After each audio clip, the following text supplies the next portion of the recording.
Porque, inclusive, a diferença da denúncia, né, do julgamento que a gente teve essa semana, é que todos os ministros viram ali indícios de provas contundentes que agora vão ser analisadas durante esse processo penal que está se iniciando agora, depois da aceitação da denúncia. No caso da vacina, eles não encontraram isso, assim, provas que são contundentes para abrir um processo. E agora, né, claro que hoje o Bolsonaro já estava lá se vitimizando, tá vendo? Destruíram minha vida, abriram, né, perseguiram, né, Mauro Cid, fazendo um drama aí, né, por conta disso. Mas é o contrário. Mas é o contrário, exatamente. Mostra aí que não há como negar as provas evidentes que tem esse processo do golpe. Né? Eles têm inúmeras, e a gente também vai trazer aqui o próprio advogado do Almirante Garnier, fazendo também confessando ali que houve a tentativa de golpe, quando ele confirma numa entrevista ontem na Globo News que, de fato, o Almirante Garnier recebeu a minuta.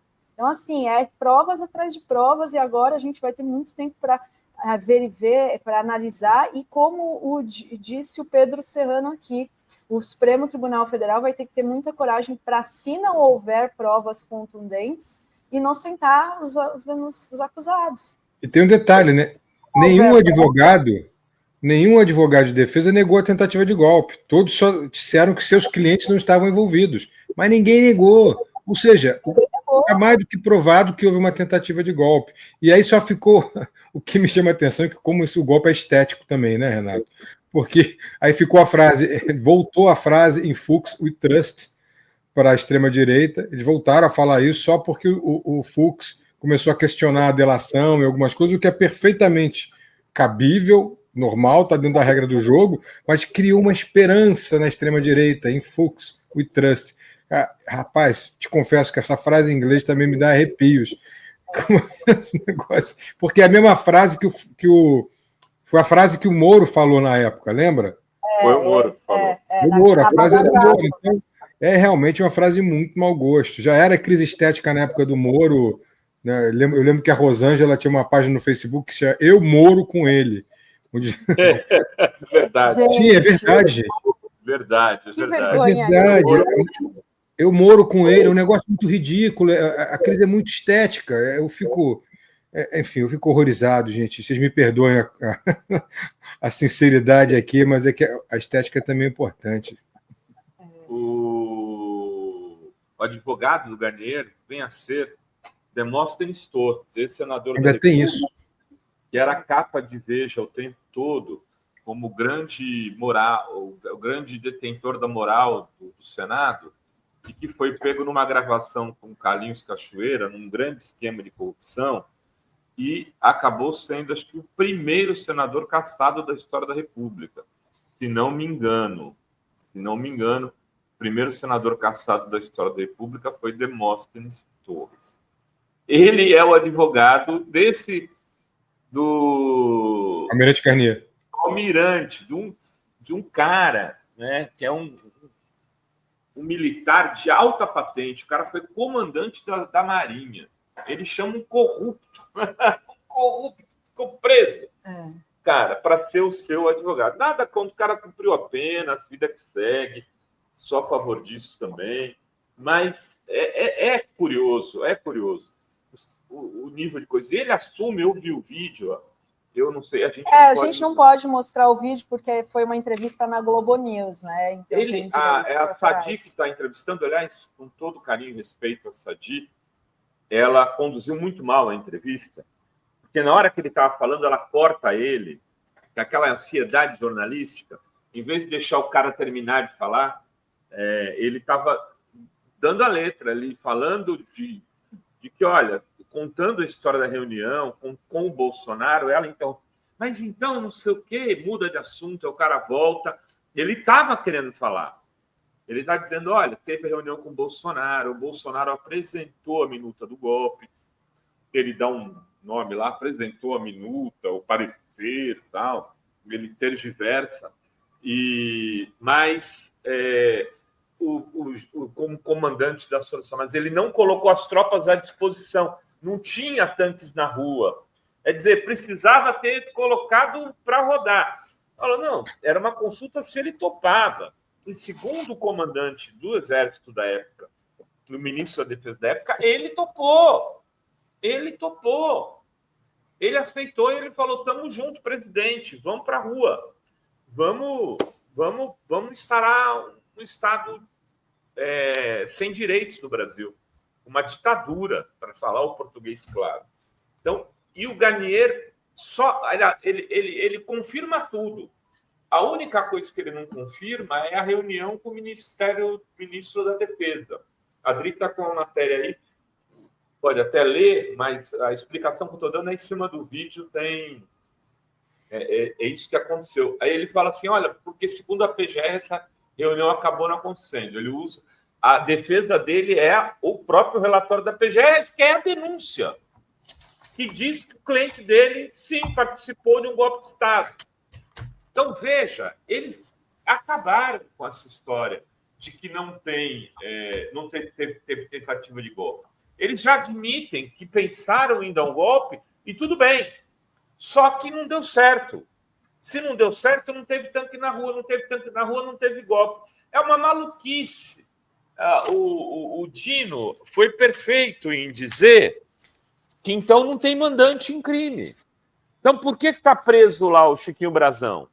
Não teria que estar preso. Ele foi só mandante, ele não executou, ele só deu a ordem, ele não apertou o gatilho. O Bolsonaro deu a ordem.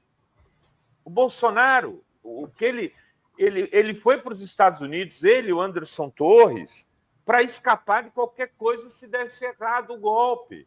Está evidente, está na cara. Só imbecil que come capim, esse gado maldito, que acredita nesse tipo de patifaria, nessa narrativa, como eles gostam de dizer. Deixa eu trazer aqui as falas dele, porque é muito surpreendente mesmo. Inclusive, olha só, ele diz assim, sobre, né, o golpe. Não nega, ele não nega. Veja só, ele é um militar, ele foi convocado 2 vezes pelo presidente da República e uma outra vez pelo ministro da Defesa, e em nenhum momento ele colocou essas tropas à disposição.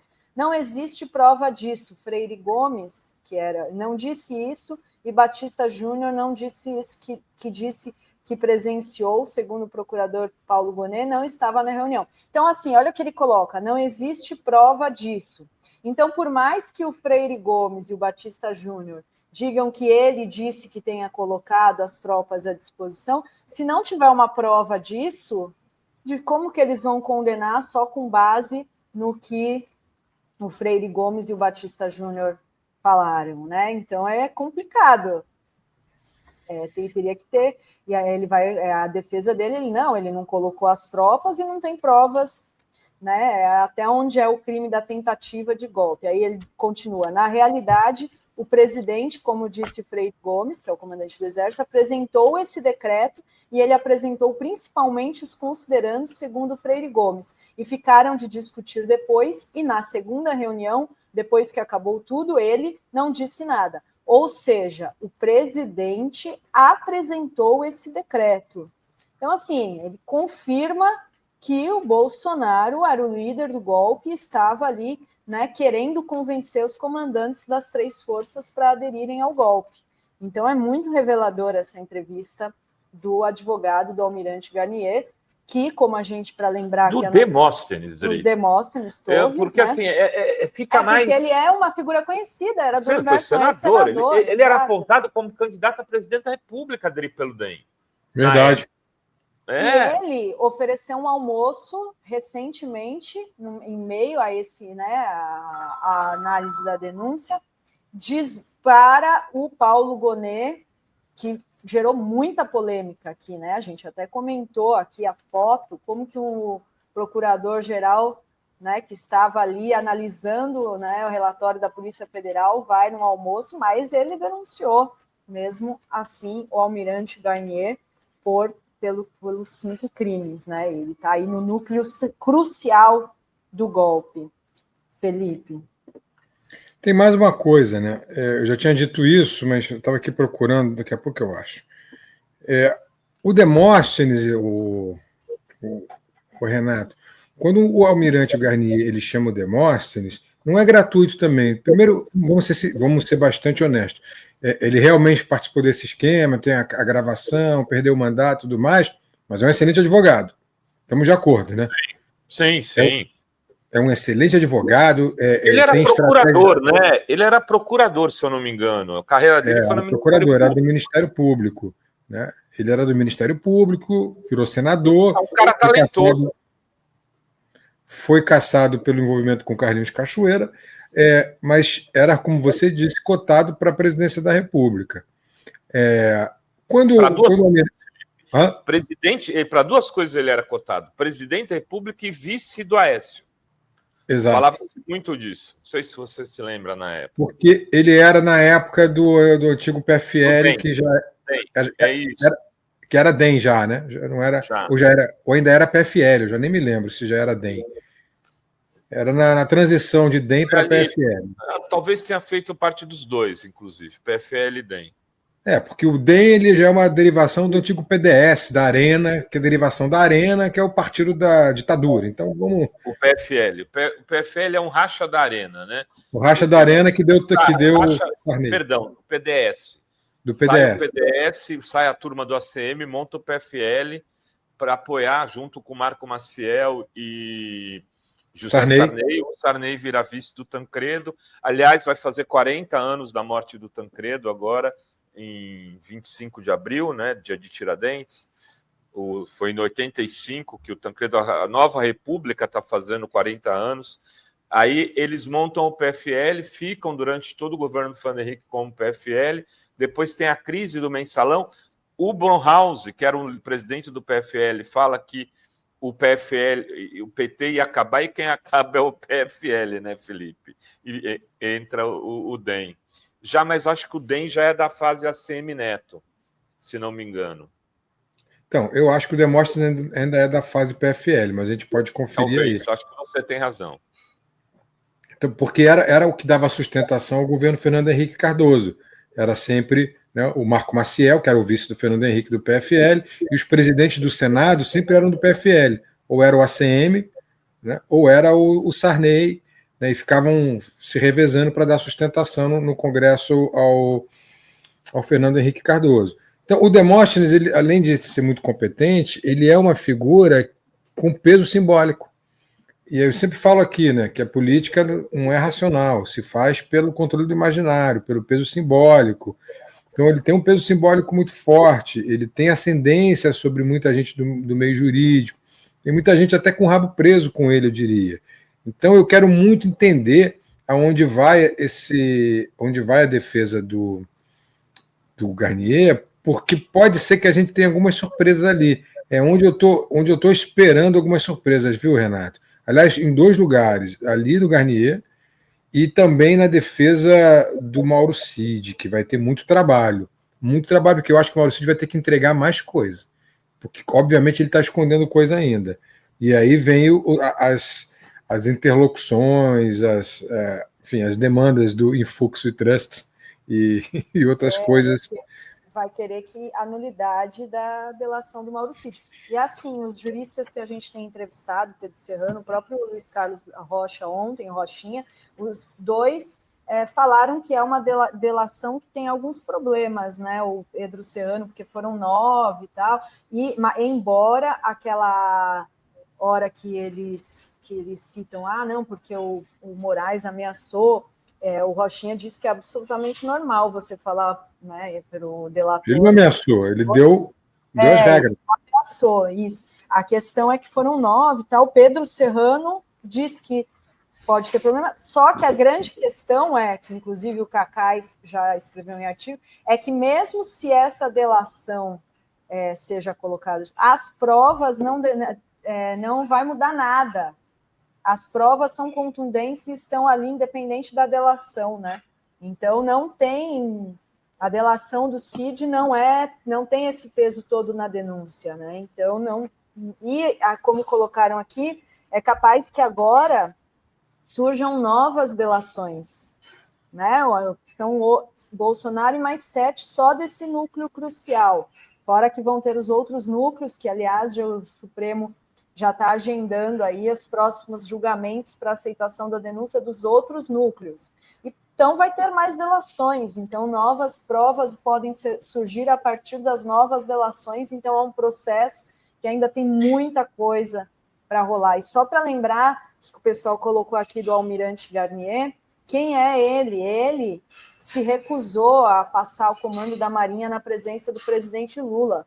Ele que teria colocado a tropa à disposição, está aqui, ó, só para lembrar, ele não passou, se recusou aí passar a faixa para a tropa aí, na presença do Lula.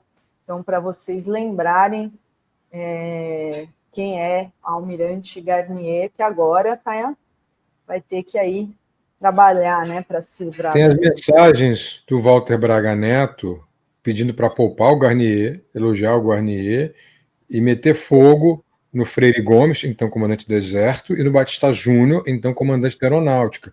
Mensagem direta dele incendiando.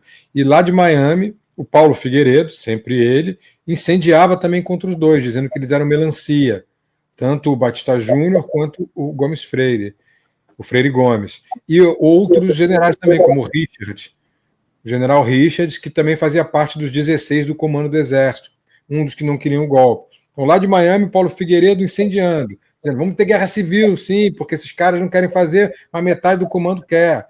E aí, tudo isso articulado por quem? Walter Braga Neto, que era o candidato a vice na chapa do Bolsonaro, que está preso. Então, todo o esquema está ali montado. Então, o Garnier era poupado exatamente porque ele tinha aderido. Ele ia colocar as tropas à disposição. E, inclusive, nessas mensagens, eles falam para atacar até as famílias deles, né? E aí, no julgamento, o ministro Alexandre de Moraes faz uma comparação que esses golpistas, essa organização criminosa tem menos éticas do que as máfias, do que mafiosos, porque os mafiosos poupam os familiares, né?